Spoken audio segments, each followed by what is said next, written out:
जिंदाबाद। क्या हाल है? आप लोग ठीक ठाक हैं? सब लोग मजे में? तो मैं शुरू करूं?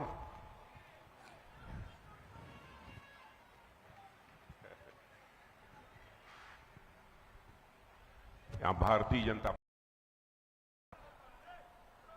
जिनका अभी अभी आप लोगों ने भाषण सुना है, बहुत ही दिग्गज नेता, बहुत ही पुराने नेता, जिनके साथ मेरा बहुत ही लंबे समय का एक रिश्ता है, ऐसे श्री रामनारायण जी मंडल और हमारे भारतीय जनता पार्टी हरियाणा प्रदेश के पूर्व अध्यक्ष और सांसद श्री सुभाष जी भराला, भारतीय जनता पार्टी के जिलाध्यक्ष श्री ब्रजेश जी मिश्र, श्री राजकुमार सिंह, श्री दिवाकर सिंह, श्री रामानंद चौधरी, श्री उगेंद्र मंडल, श्री राजेश कुमार सिंह, श्री हीरालाल जी मंडल, श्री निखिल बहादुर सिंह, श्री भोला पासवान, श्री विश्वनाथ सिंह जो मंच का संचालन कर रहे हैं, और श्री अनुज मिश्रा, और इस सभा में मौजूद मेरे सभी सम्मानित बहनों एवं भाइयों।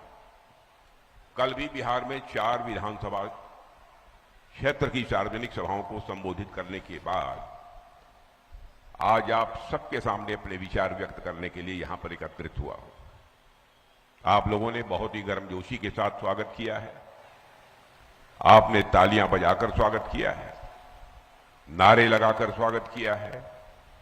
देखिए, मैं जानता हूं भारत की परंपरा है और शिष्टाचार का तकाजा भी है, स्वागत, अभिनंदन और सलाम दुआ कभी एक तरफा नहीं होना चाहिए। इसलिए मैं भी अपनी तरफ से शीश झुकाकर आप सभी बहनों भाइयों का हार्दिक अभिनंदन करता हूं, आप सभी का मैं स्वागत करता हूं।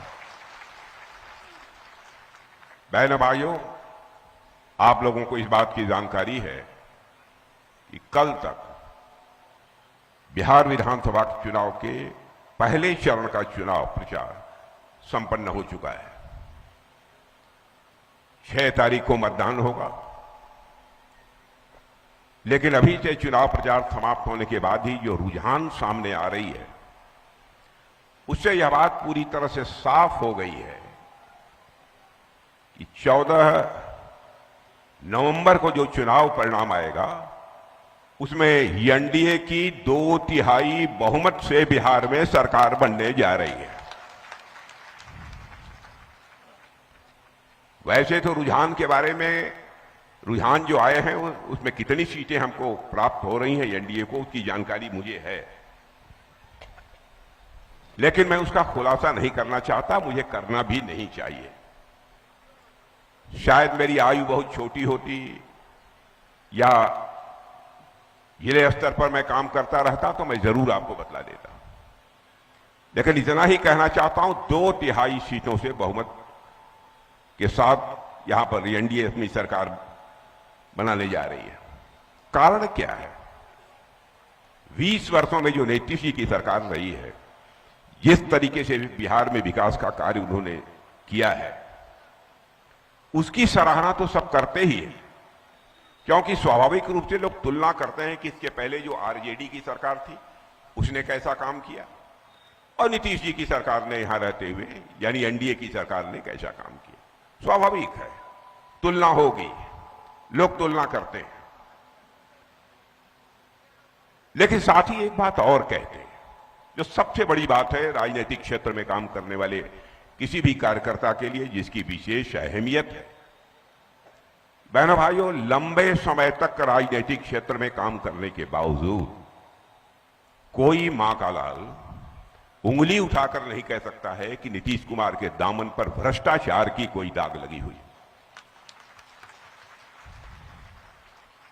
आपने देखा, इसके पहले भी आरजेडी के मुख्यमंत्री रहे हैं, लंबे समय तक जेलों की हवा खानी पड़ी है। आज भी जो प्रत्याशी मुख्यमंत्री पद के हैं गठबंधन के, उनके ऊपर भी भ्रष्टाचार के मामलों को लेकर अदालत में केसेस चल रहे हैं। फैसला स्वाभाविक है, यदि ईमानदारी के साथ कोई भी लेगा तो सहज रूप से इस नतीजे पर पहुंचेगा जिसने ईमानदारी से इस बिहार राज्य की सेवा की है, उसी की सरकार जो है फिर से बननी चाहिए। पहली बार ऐसा हमको देखने को मिल रहा है कि पहले भी मैंने देखा है, जब राजद और कांग्रेस की सरकार थी, बुनियादी सुविधाओं के लिए लोग तरसते थे। मुझे याद है कि उस समय आरजेडी के लोग जनता से यह तर्क देते थे, जब लोग कहते थे हमारे यहां सड़क नहीं है, हमारे यहां गली नहीं है। अब बिहारी भाषा में वो कहते थे, मैं तो बोल नहीं सकता वैसे, लेकिन बिहारी भाषा में कहते का तोरे समझ में नहीं आवता, सड़क बन जाई तो पुलिस धड़ से तोरे दरवाजे पर पहुंचे। बताइए, सड़क बन जाई तो पुलिस तोरे दरवाजे पर पहुंच जाए। अरे पुलिस की दहशत दिखाकर वो उनका समर्थन हासिल करते थे। लेकिन मेरे बहनों भाइयों, वह जमाना लग चुका है। हाईवे और एयरपोर्ट की बात तो छोड़िए, अब बुनियादी सुविधाएं स्वाभाविक रूप से लोगों को प्राप्त हो रही हैं। और क्या क्या सुविधाएं प्राप्त हुई है मुझे बतलाने की जरूरत नहीं है। एक उदाहरण मैं देना चाहता हूं। मनुष्य की सेहत, मनुष्य का स्वास्थ्य, उसके जिंदगी की सबसे बड़ी दौलत इसे मैं मानता हूं। पहले बिहार वासियों के स्वास्थ्य की चिंता करने के लिए जो स्वास्थ्य का बजट हुआ करता था, वो केवल 700 करोड़ हुआ करता था। बहनों भाइयों, आपको जानकर खुशी होगी, अब वह 20,000 करोड़ रुपए से अधिक का हो गया है बिहार का स्वास्थ्य का बजट।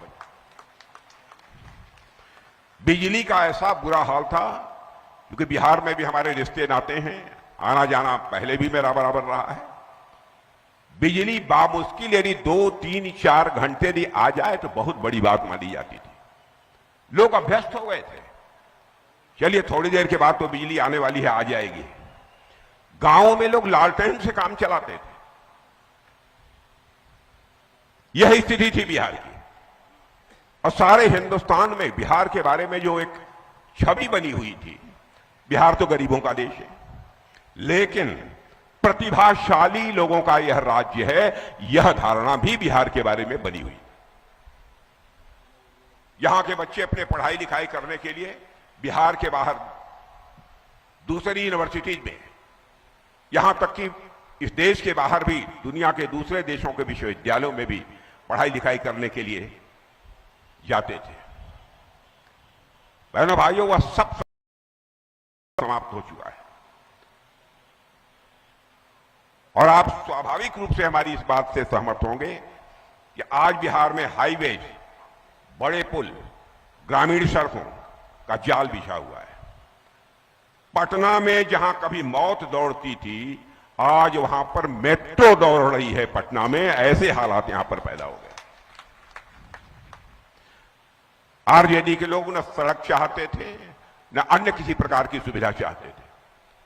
लालू जी के समय में आरजेडी यह सोचती थी कि विकास से कुछ नहीं होने वाला है। विकास का क्या महत्व है? हम केवल लच्छेदार भाषण देकर और बिहार की जनता को गुमराह करके उनका हम समर्थन हासिल कर लेंगे। और अभी आरजेडी वाले कह रहे हैं कि भाई सड़क वड़क की बात क्या करते हो। अभी एक किसी का भाषण मैंने सुना था, उन्होंने कहा है, मैं भाषण ही बतला रहा हूं, सड़क मत बनाओ, एक्सीडेंट हो जाता है, बिजली मत लाओ, लोग बिजली के झटके से मर जाते हैं। माने ऐसे भाषण देने वाले अब भी आरजेडी में पड़े हुए हैं। कल्पना कर सकते हैं, ऐसी भी राजनीतिक पार्टी होती है। और बहनों भाइयों, कांग्रेस का जहां तक सवाल है, जो आरजेडी के साथ गठबंधन करके यहां पर सरकार बनाना चाहते हैं, सरकार चला भी चुके हैं केंद्र में। क्या हालत है कांग्रेस की, यह बताने की आवश्यकता नहीं है। कांग्रेस भी कहा करती थी बॉर्डर पर सड़क, पक्की सड़क नहीं बननी चाहिए, पक्के बुनियादी ढांचे नहीं खड़े होने चाहिए। उस समय संसद में किसी ने यह प्रश्न पूछा था कि यह बतलाओ कि बॉर्डर के ऊपर सड़क क्यों नहीं बननी चाहिए, क्यों नहीं बुनियादी ढांचों का विकास होना चाहिए।